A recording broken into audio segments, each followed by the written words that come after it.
ভুয়া কথা। আমাকে দেখেন, আমাকে দেখলে কি ভয় লাগে? নোয়াখালীরা ভালো। আপনারা শুধু শুধু নোয়াখালী নামটাকে কলুষিত করে রাখছেন। উফ, এই কোয়েশ্চেনটা আমাকে কেন করতেছেন?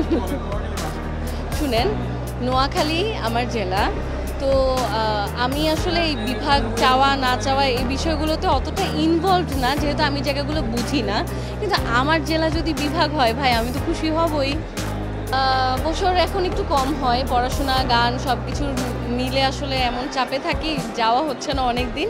বাট সুযোগ পেলেই যাওয়া হয়, মানে অনেক দিন পর হয় সেটা, কিন্তু সুযোগ পেলে চেষ্টা করি যেতে।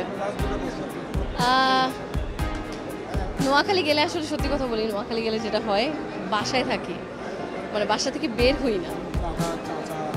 হ্যাঁ, আত্মীয় স্বজন যারা থাকে সবাই তো, আমি যেহেতু আমার বংশের প্রথম সন্তান, সো সবাই আমাকে মানে বরাবরই মাথায় উঠায় রাখে আমি কি খাবো, আমার কি লাগবে, আমি কি চাই, ওখানে ঘুরতে যাব এখানে যাব না, কি চাই, আমাকে একদম পুরো আদরে আদরে।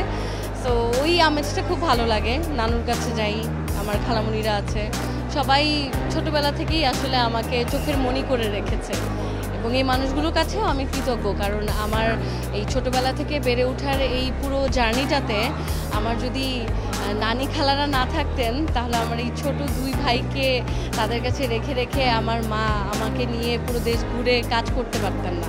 আমার মা বাবা, আমাদের যেটা হতো, আমাদের হয়তো বিভিন্ন জেলায় জেলায় যেতে হতো, অনুষ্ঠান করতে যেতাম, ঢাকায় আসতাম, রেকর্ডিংয়ে আসতাম।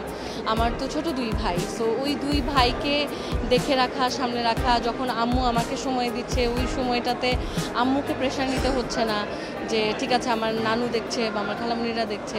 এই কথাটা আসলে কখনো বলা হয়নি, বাট আমি তাদের কাছে অনেক কৃতজ্ঞ। কারণ আমার এই পরিবারের এই সাপোর্টটা না থাকলে হয়